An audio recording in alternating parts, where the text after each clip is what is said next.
राजन जी, कभी किसी ने आपके काम के बारे में कुछ इस तरह से अपनी राय दी हो कि आपको लगा हो कि अरे ये तो बिल्कुल नए तरीके से बात कर रहे हैं? क्या ऐसा हुआ कभी? हाँ, जैसे मुझे याद आता है, जैसे जब भी कोई सामने तारीफ करता है तो बड़ा एम्बेरसिंग सा लगता है, समझ में नहीं आता कैसे रिएक्ट करें। लेकिन एक दो बार कुछ लोगों के तारीफ करने का अंदाज जो था वो अनोखा था, वो मुझे याद आता है। एक तो मेरी पेंटिंग की एग्जीबिशन हुई थी दिल्ली में, ये शायद 69 की बात है। तो उस समय अंग्रेज़ों के वक्त के आर्ट क्रिटिक थे सर चार्ल्स फावरी। वो आए थे मेरी एग्जीबिशन में और उन्होंने मेरी पेंटिंग देखी और बड़े खुश हुए और फिर उन्होंने मुझसे बातचीत भी की। तो उन्होंने कहा कि well, your work reminds me of Paul क्ली, दो इट्स वेरी ओरिजिनल। उन्होंने तारीफ की थी। बोले, where did you learn painting, drawing? मैंने बताया कि सर मैं I'm a student of College of Art, Lucknow, and I learned painting under guidance of Mr. R.S. Bist. वो बोले कि did he learn something from you? वो मुझे बहुत अजीब लगा था, बहुत एम्बैरेसिंग लगा, अच्छा नहीं लगा था कि मैं अपने टीचर की बहुत इज्जत करता हूँ। तो वो याद आता है। दूसरा, एक बार बाबा नागार्जुन भोपाल आए और मैं उन दिनों भोपाल में था, तो उन्होंने कहा कि नहीं, मैं सुरेंद्र तुम्हारे साथ ही रुकूंगा।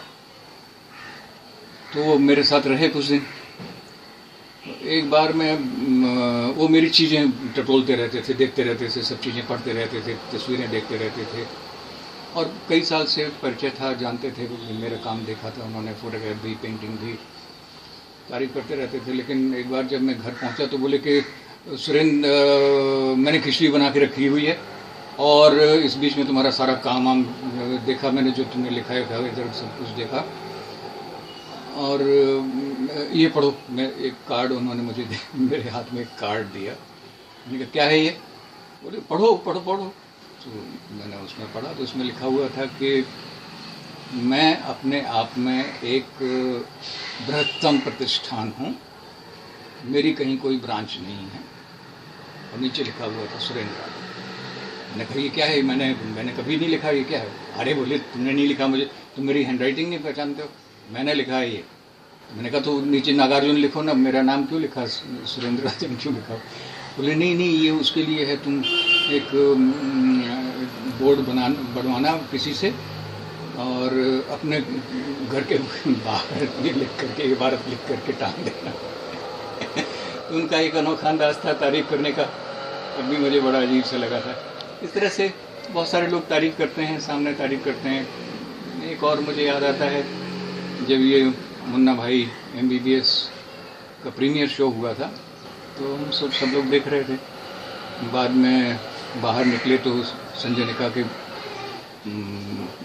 पापा आपसे मिलना चाहते हैं, सुनील दत्त जी। तो मुझे संजय दत्त मुझे अपने पापा के पास ले गए, सुनील दत्त जी के पास। तो उन्होंने कहा कि अरे आप तो बहुत ही सीजन, बहुत अच्छे एक्टर हैं। मैंने कहा नहीं, मैं तो अभी ये शुरुआत की है, मैंने एक्टिंग शुरू से नहीं करता रहा, मैं तो बेसिकली पेंटर हूँ। नहीं, बहुत ही अच्छा लगा आपका काम, बहुत ही अच्छा लगा और वो याद रहता है, बाद में भी याद रहता है बहुत। उनकी तारीफ सुन करके भी अच्छा भी लगा, तो और समझ में नहीं आ रहा था कि क्या कहा जाए उनसे। इस तरह से बहुत सारे लोग अपने अपने तरीके से तारीफ करते रहे हैं। राजन जी, ये बताइए कि ये जो विधाएं हैं, 3 विधाओं का में आपने काम किया है। आपने पेंटिंग की, फोटोग्राफी की, उसके बाद अभिनय किया और आपने कुछ कविताएं भी लिखी हैं। तो ये विधाओं के बीच में क्या रिश्ता होता है? क्या कोई रिश्ता है? कुछ चीज़ें हैं जो इनमें कॉमन होती हैं या ये एक दूसरे से बिल्कुल ही अलग हैं? मुझे तो लगता है इनके बीच में ज़बरदस्त एक रिश्ता है, क्योंकि जितनी भी ललित कलाएं हैं वो अल्टीमेटली आपके जो सेंसेस जो आपके डेवलप हुए हैं वो उन्हीं से जुड़ी हुई हैं। और जो फाइन चीज़ें, बारीक चीज़ें, किसी भी चाहे नेचर में हो, चाहे आपके आसपास जो कुछ घटनाएं हो रही हैं, आप पढ़ रहे हैं, तो आपके वो सेंसेस सब जगह काम बराबर कर रहे होते हैं। तो आप एक बार अगर आप एक विधा में बहुत अच्छी तरह से काम करना शुरू कर देते हैं, उसमें आपका लगाव है और उसमें एक उसको आप समझने और महसूस करने लग जाते हैं, तो ज़रूरी भी है और दूसरी विधाओं में भी का भी आनंद लेते रहना। जितना दूसरी विधाओं का आनंद लेंगे उतना आप अपनी जिस विधा में मूल जो है आपकी, जिसमें आप काम कर रहे हैं, उसमें और आप प्रोग्रेस कर सकते हैं, उसमें ग्रोथ और आपकी ज़्यादा हो सकती है, ज़्यादा ग्रो कर सकते हैं, ज़्यादा बेहतर फाइन तरीके से कर सकते हैं। तो जाहिर सी बात है कि इनका आपस में लगाव तो है, और वो उपजती तो एक ही जगह से हैं। जो हमारे फाइन सेंसेस जो हमारे डेवलप हुए हैं, तो वो हम उसमें पोइट्री भी अप्रिशिएट करते हैं, हम शॉर्ट स्टोरीज भी अप्रिशिएट करते हैं, हम अच्छे चेहरे भी देख करके आनंद लेते हैं, हम अच्छी कंपोजिशंस का आनंद लेते हैं। अभिनय में जो है एक्सप्रेशन है, कितने में काम चल जाता है, उसमें भी वही फाइन चीज़ें आ जाती हैं। तो असली चीज़ जो है आपका वो फाइन सेंस डेवलप होना, वो ज़रूरी है। फिर आप किसी भी विधा में काम करें, उसका आपको पूरा आनंद मिलेगा। और आप खुद ना भी काम करें, अगर दूसरे का भी काम है, दूसरे को आप देख रहे हैं, तो उसको भी आप अप्रिशिएट करते हैं और उसका आनंद ले सकते हैं। कुल मिलाकर के मुझे ये लगता है कि हमारे चारों तरफ बहुत सारी चीज़ें हैं, नेचर में हैं, हमारे आसपास हैं, और हर कोई उसको अप्रिशिएट नहीं कर पाता। हम अपने सेंसेस को, अपने समय को, अपनी ऊर्जा को कई बार मटेरियल चीज़ों में लगा देते हैं, पैसे कमाने में और इन सब चीज़ों में। उसी ऊर्जा को अगर आप चाहें तो अपने अच्छी चीज़ें, ललित कलाएँ हैं, अलग अलग विधाएँ हैं, उनका आनंद लेने में कर सकते हैं। तो कितना आप उसमें घुसते हैं, कितना अंदर जाते हैं, उतना आनंद, जितनी गहराई में जाएंगे उतना आनंद और ज़्यादा। अच्छा राजन जी, एक और सवाल है, बड़ा महत्वपूर्ण और बड़ा दिलचस्प सवाल है कि कलाओं ने आपके जीवन को कैसे बदला? कलाओं ने आपके व्यक्तित्व के निर्माण में क्या योगदान दिया? कलाओं ने आपके ऊपर क्या असर डाला? क्योंकि इतनी कलाओं में काम करने का असर जो है निश्चित रूप से आपके ऊपर ज़रूर होगा। बहुत बहुत ज़बरदस्त असर होता है इसका। और सबसे बड़ा जो असर होता है कि आप डिसइल्यूजन्ड होते हैं। आप बहुत सारे इल्यूजन्स में रहे आते हैं कई बार, कि हम ये कर लेंगे तो हमें ये मिल जाएगा, हम इससे ये करेंगे, इससे ये दोस्ती करेंगे तो हमें ये फ़ायदा होगा, हम ये जॉब मिल जाएगा, हम इतना पैसा कमा लेंगे तो हम ये कर लेंगे। सही मायने में होता है कि ये इल्यूजन्स जितने भी हैं आपके ख़त्म होते हैं, और तब आप जो शुद्ध एक ह्यूमन बीइंग है, शुद्ध एक जीवन है, उसको महसूस कर पाते हैं, जीवन को बहुत करीब से महसूस कर पाते हैं, संसार को बहुत करीब से महसूस कर पाते हैं। तो आपके पास भ्रम नहीं होते हैं, डिसइल्यूजन हो जाते हैं आप। ये सबसे बड़ा देन है कला का, सबसे बड़ी देन मुझे यही लगता है। और आपके अंदर सहजता, सरलता ये अपने आप आती है। आपको लगता है कि झूठ बोलना, नकलीपन, ये कभी नकलीपन और झूठ बोलना ये कभी चुकता नहीं है। हमें लगता है कि हम झूठ बोल रहे हैं, किसी को पता कैसे लगेगा, लेकिन पता लगता है। आप अपने काम के साथ झूठ नहीं बोल सकते हैं। आप जो कुछ भी होते हैं, आप अपनी पेंटिंग, अपनी फोटोग्राफी, अपने स्कल्पचर, अपनी कहानी, कविता, उसमें अपने आप को ही रिफ्लेक्ट करते हैं। आपने जो कुछ भी महसूस किया है अपने जीवन में, वही रिफ्लेक्ट होता है आपके काम में भी। तो आपके अंदर अपने आप, अगर आपकी कलाकृति को लोग आगे अप्रिशिएट करते हैं, इसका मतलब ये है कि आपके जो व्यक्तित्व है, आपको जो ग्रोथ हुई है टोटल, वो कहीं ना कहीं आपके काम में रिफ्लेक्ट कर रही है, और वो लोग आगे अप्रिशिएट कर रहे होते हैं। तो अंतर तो आता है, आप सहज होते जाते हैं, सरल होते जाते हैं, आप और ज़्यादा गहराई से चीज़ों को महसूस करना, जीवन को महसूस करना, जीवन की सार्थकता समझना, ये सब शुरू हो जाता है। अलग अलग समय पे थोड़े से क्लूज मिलते हैं। जैसे कि कुछ चीज़ें जो मुझे बहुत ज़्यादा पसंद है, जो मैंने हज़ारों तस्वीरें खींची, लेकिन मुझे कोई तस्वीर के साथ लगाव है कि ये मुझे बहुत अच्छी लगती है, जब भी मैं देखता हूँ तो देर तक देखता रहता हूँ उस तस्वीर को। जब मैं, और लोग भी देख रहे हैं लेकिन वो इग्नोर कर रहे हैं, और उस पर ज़्यादा ध्यान नहीं दे रहे हैं, अचानक कोई एक व्यक्ति मिल जाता है, हज़ारों में एक आध कोई व्यक्ति, और वो वहीं पे अटकता है कि अरे ये तस्वीर, ये तो बहुत अच्छी है।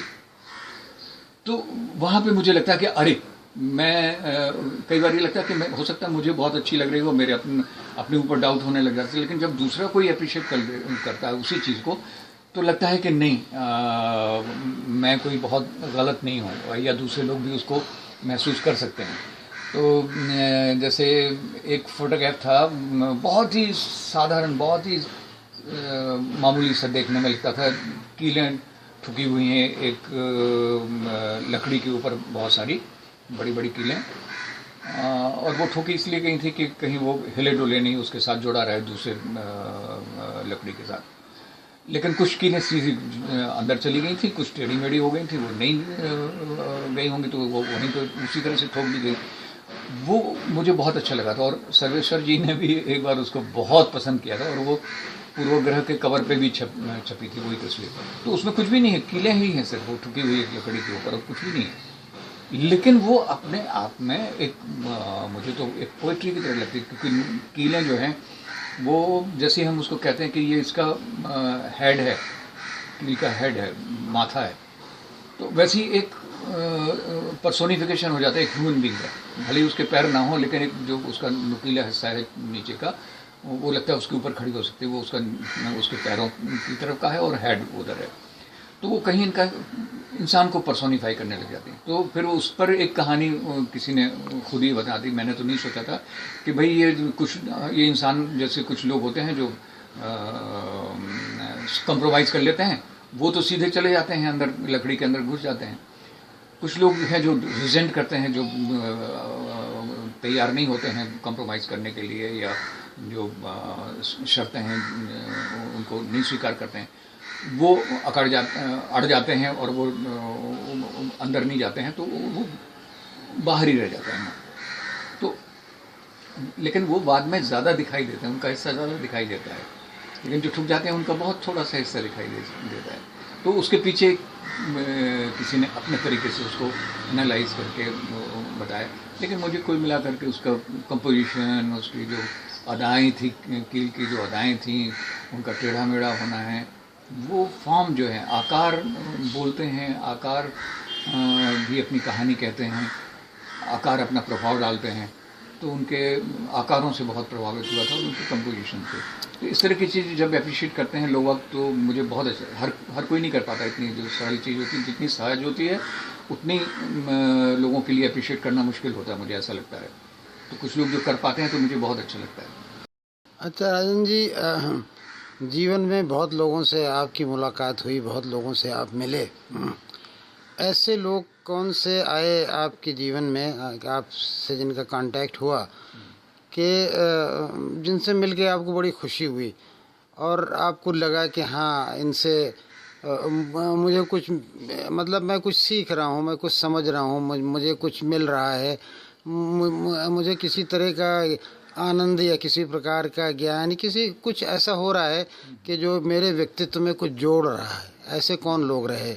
भले ही मैं पेंटिंग करता रहा हूँ, फोटोग्राफी करता रहा हूँ, या अभी एक्टिंग करने लग गया, लेकिन मज़ेदार बात यह है कि मेरे फोटोग्राफर या पेंटर या एक्टर मित्र उतने नहीं हैं। मेरा सर्कल जो है वो साहित्यकारों का है, ज़्यादातर शुरू से रहा है।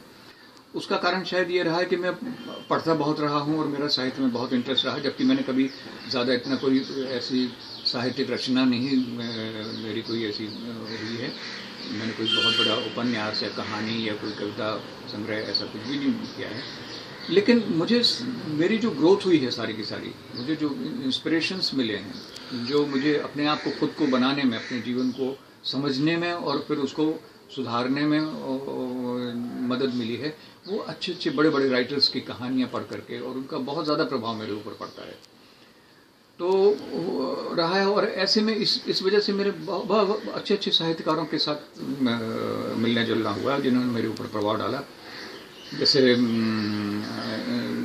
जिनसे मेरी मुलाकात हुई उनमें से हैं सर्वेश्वर जी हैं, जिनको मैं बहुत याद करता हूँ, बहुत प्यार से याद करता हूँ हमेशा। सर्वेश्वर जी हैं, रघुवीर सहाय थे, कुंवर नारायण। सबसे पहले मेरे जो परिचय हुआ था लखनऊ आर्ट्स कॉलेज में पढ़ता था, तब मेरी पेंटिंग बेचने में मदद की थी कुंवर नारायण जी ने, तो वो हैं। उसके बाद भी बहुत सारे लोगों ने, असगर वजाहत से मिला, ज्ञान रंजन से मिला, इन तमाम लोगों से। तो ये सब बहुत बड़ा साहित्यकारों का सर्कल है जिनसे मेरे संबंध अभी भी लगातार बने हुए हैं।